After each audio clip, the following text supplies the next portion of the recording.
नमस्ते, मैं हूं सुरेश कुमार एकलव्य और आप देख रहे हैं Hindustan news and tips. Bharat के हाथों चीन की मिट्टी पलीत होते देखकर पाकिस्तान की बेचैनी बढ़ गई है। पाक की सियासत से लेकर सेना तक की भारत के आक्रामक रुख ने हालत खराब करके रख दी है। जाहिल मुल्लाओं की स्थिति ऐसी है कि तहमंद सबल नहीं रहे मगर थान के गट्ठर ढोने की मुनादी कर दी है। पाक फौज प्रमुख जनरल कमर जावेद बाजवा चीन से भीख में मिले VT-4 टैंक की सवारी करके भारत को घुड़काने चले हैं, जबकि इमरान खान गिलगिट बाल्टिस्तान को 5वां सूबा बनाने के ख्वाब देख रहे हैं। झेलम फील्ड में बाजवा की VT-4 टैंक की सवारी से जाहिल मुल्लाओं की घबराहट साफ साफ झलकती है। वह यह दिखाने की कोशिश में है कि गिलगिट बाल्टिस्तान को 5वां प्रांत बनाने पर अगर भारत ने उन पर कोई एक्शन किया तो मुल्ला तहमंद के साथ मैदान में है। साथ ही VT-4 टैंक भी उनके पास हैं, जिस पर चढ़कर वे लाल किले पर झंडा फहरा देंगे। यानी 72 उरों के ख्वाब की तरह एक नया ख्वाब भी इन जाहिलों ने पाल लिया है। वैसे भी एक कहावत है कि चूहा हल्दी की गांठ मिलने पर खुद को मुसद्दी समझने लगता है। पाकिस्तान भी कुछ न कुछ ऐसी स्थिति से गुजर रहा है।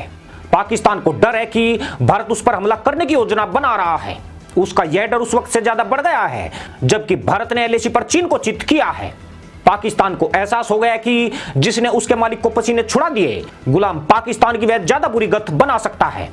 इसलिए बाजवा ने पिछले दिनों अपनी रैपिस्ट सेना को जंग के लिए तैयारी तेज करने को कहा था। जिस VT-4 चाइनीज माल पर बैठकर बाजवा इतराए वह तीसरी पीढ़ी का टैंक है जिसका पीपल्स लिबरेशन आर्मी इस्तेमाल करती है, मगर भारतीय आर्टिलरी ही उसे ध्वस्त करने के लिए पर्याप्त है। इसलिए जाहिल मुल्ला अगर इस चाइनीज माल की भीख को पाकर रीझ रहे हैं तो भिखारियों में ऐसा उत्साह प्रत्याशित भी नहीं है। भारतीय फौज के डर से रोते हुए चीनी सैनिकों को दुनिया ने देखा है, पर भारत से 4 बार अपनी तस्वीर पिटवा चुके पाकिस्तान का तमाशा खुद पाक की जनता ही देख रही है।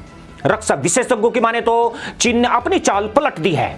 भारत की फौज को अपने सिर से हटाकर मुद्दे को पाकिस्तान की तरफ घुमाने की कोशिश की है। चीन अब भारत से युद्ध से बचने के रास्ते तलाश कर रहा है, इसलिए उसने इमरान खान से गिलगिट बाल्टिस्तान के मुद्दे को हवा दिलवाई है।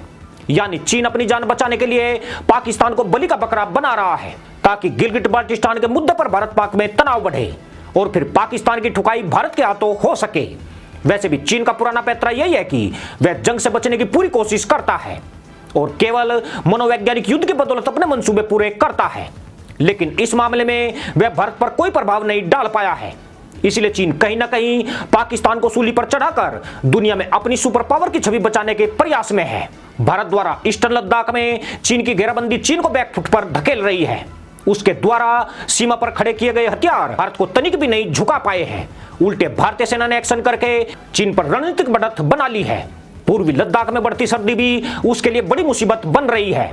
PLA के बटालियन के हौसले बर्फ की तरह ठंडे हो चुके हैं और वे ठंड लगने से लगातार बीमार पड़ रहे हैं। ऐसे में चीन अपनी इज्जत बचाने के लिए तमाम पैतरे इस्तेमाल कर रहा है। पाकिस्तान द्वारा गिलगिट बाल्टिस्तान का मुद्दा पूरी तरह अप्रत्याशित है। यह चीन की पाकिस्तान पर दबाव डालकर चली गई नई चाल है। इसका कारण यह है कि गिलगिट बाल्टिस्तान का मामला संयुक्त राष्ट्र में चल रहा है। पाकिस्तान को इस प्रांत का दर्जा देना पूरी तरह से अवैध है। यह एक स्वायत्त क्षेत्र होने के साथ भारत और पाकिस्तान के बीच का विवादित मुद्दा है। दोनों ही देश इसमें कोई भी बदलाव नहीं कर सकते हैं। अगर पाकिस्तान ऐसा कोई कदम उठाता है तो उसे लेने के देने पड़ सकते हैं। संयुक्त राष्ट्र के प्रस्ताव के अनुसार गिलगिट बाल्टिस्तान में पाकिस्तान सीधा दखल नहीं दे सकता है।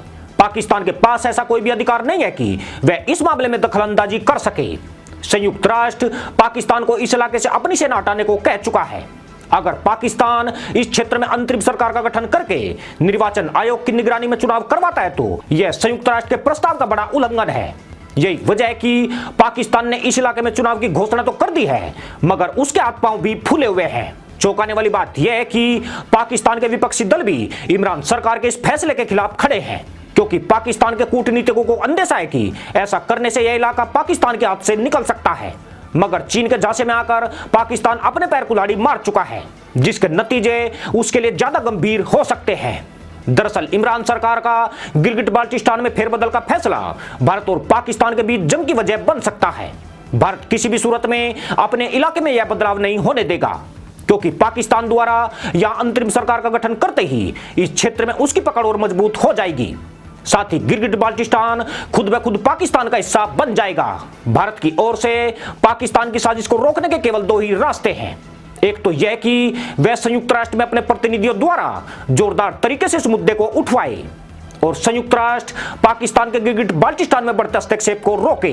दूसरा विकल्प यही है कि अगर संयुक्त राष्ट्र पाकिस्तान को रोकने में नाकाम रहता है तो भारत ताकत के बल पर पाकिस्तान को वापस इस्लामाबाद तक खदेड़ दे। इसमें पहले रास्ते के सफल होने की गुंजाइश बहुत कम है, क्योंकि वर्तमान परिदृश्य में संयुक्त राष्ट्र अपनी अहमियत गंवाता जा रहा है। उसके आदेशों की धज्जियां उड़ाना अब सामान्य बात हो चुकी है। चीन जैसा संयुक्त राष्ट्र का स्थायी सदस्य देश भी दक्षिणी चीन सागर में उसके आदेशों की अवहेलना करता आ रहा है। ऐसे में चीन की शह पर उसकी चाल में फंसा पाकिस्तान संयुक्त राष्ट्र के निर्देश मानेगा, यह बिल्कुल भी मुमकिन नहीं है। पाकिस्तान अपनी हठधर्मिता से बाज नहीं आया तो भारत के पास गिलगिट बाल्टिस्तान में कार्रवाई के अलावा दूसरा रास्ता नहीं बचेगा। कम से कम पाकिस्तानी सरकार और फौज तक यह आठ पहुंच चुकी है। यही कारण है कि बाजवा VT-4 टैंक की सवारी करते घूम रहे हैं, मगर यह VT-4 टैंक उसकी रक्षा कर पाएगा यह कहीं से भी मुमकिन नहीं है, क्योंकि पाकिस्तान की हालत युद्ध की तो छोड़िए भारत से आंख मिलाने तक की नहीं है। अर्थव्यवस्था पूरी तरह चौपट है और सेना के पास 3 दिन तक के लिए भी रणभूमि में टिकने का गोला बारूद और तेल रिजर्व भंडार नहीं है। ऊपर से भारत जैसी महाशक्ति जिसने LAC पर चीन की एकड़ी निकाली है, उससे जुबानी मुकाबला तो किया जा सकता है, मगर युद्ध भूमि में भारत के सामने वह ना पहले टिक सका है और ना ही भविष्य में टिक पाएगा। इमरान खान रोजाना सेना और सलाहकारों से विचार विमर्श कर रहे हैं। इस हफ्ते की शुरुआत में ही बाजवा ने रावलपिंडी में विपक्षी दलों की बैठक बुलाकर इस मुद्दे पर राय जाननी चाहिए थी, मगर PP नेता बिलावल भुट्टो और बाजवा के बीच इस मसले पर तीखी बहस हो गई। मुस्लिम लीग नवाज की मरियम नवाज ने पाकिस्तानी सेना को राजनीति से दूर रहने की सलाह दी है। उन्होंने काफी तलख अंदाज में कहा है कि यह निर्णय लेने का काम पाकिस्तानी संसद का है, फौज अपने काम से काम रखे। यानी बाजवा की ऐसी बेइज्जती वह भी पाकिस्तानी नेताओं द्वारा होगी, उनकी औकात को जाहिर करता है। इसका सीधा सा मतलब यही है कि चीन के बहकावे में आकर इमरान और बाजवा गिलगिट बाल्टिस्तान में जिस बदलाव के लिए आम राय बनाना चाहते हैं, उसमें सत्ता पक्ष और विपक्ष में ही मतभेद है। यह मतभेद इसलिए है क्योंकि संयुक्त राष्ट्र इस पर कोई बड़ा फैसला पाकिस्तान के खिलाफ दे सकता है, जिससे कहीं न कहीं भारत को फायदा पहुंच सकता है। बात ज्यादा बिगड़ी तो भारत भी इस इलाके पर कब्जे की कार्रवाई कर सकता है। उस हालत में पाकिस्तान के सामने संयुक्त राष्ट्र की मदद लेना भी कठिन हो जाएगा। यानी पाकिस्तान अपने ही बुने जाल में खुद फंस गया है, जबकि भारत उसके खिलाफ जंग का एक और बड़ा जाल बुन रहा है। इसी के साथ अनुमति दोस्तों, जय जवान जय किसान जय हिंद वंदे मातरम।